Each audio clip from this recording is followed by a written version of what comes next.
Witam Państwa bardzo serdecznie, kłania się Dziadowska Telewizja.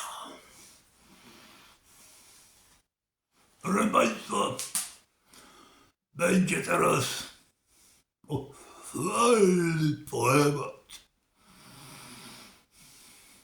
na rzecz pewnej pani polityczki, która osiągnęła już bardzo wiele, a jeszcze więcej osiągnie.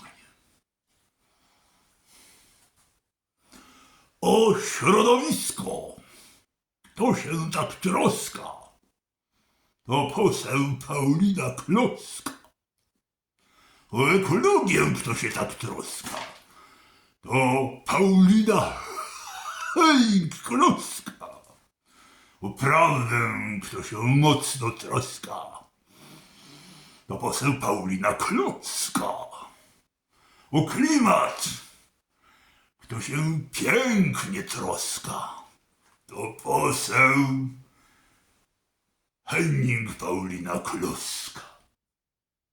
O dobro Polski, kto się troska, to poseł Paulina Kloska. O prąd zielony, kto się troska, poseł Paulina Kloska. A o wiatraki, kto się tak troska, to poseł Paulina Kloska. O odgłos skrzydeł, kto się tak troska, to Paulina Kloska. O składowisko śmieci, kto się troska, to poseł Paulina Kloska.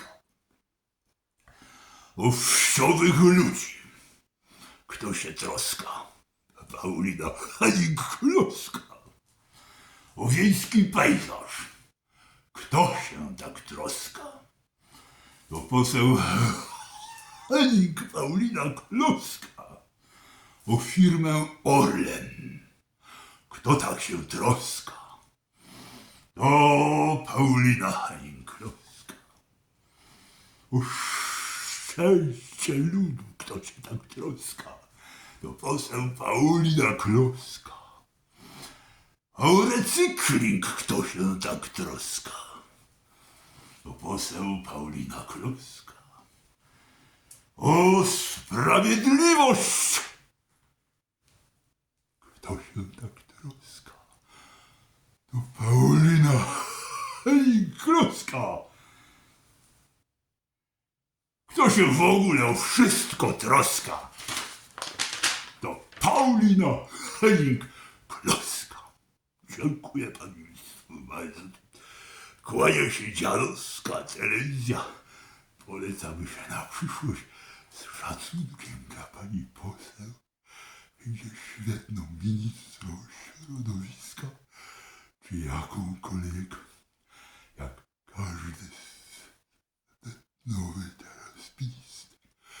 Do widzenia się z Państwem serdecznie.